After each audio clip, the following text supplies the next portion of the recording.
اس video کو وہ لوگ ضرور دیکھیں جو ہمارے نبی کو عالم الغیب نہیں مانتے اور اپنے نبی پر فخر کرتے۔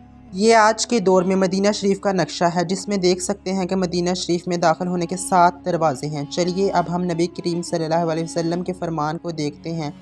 صحیح بخاری کی حدیث ہے، حضرت عزیز بن عبداللہ سے روایت ہے، اللہ کے رسول صلی اللہ علیہ وسلم نے ارشاد فرمایا کہ دجال مدینہ شریف میں داخل نہیں ہو سکے گا، اور اس دور میں مدینہ شریف میں 7 دروازے ہوں گے، یعنی مدینہ میں داخل ہونے کے 7 راستے ہوں گے، اور ہر دروازے پر 2 فرشتے ہوں گے۔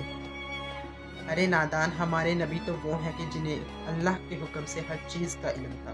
جو گزر چکا ہے اس کا بھی علم تھا، اور جو ہونے والا ہے اس کا بھی علم تھا۔ ارے کیسا امتی ہے تو اپنے نبی میں نقص نکالتا ہے۔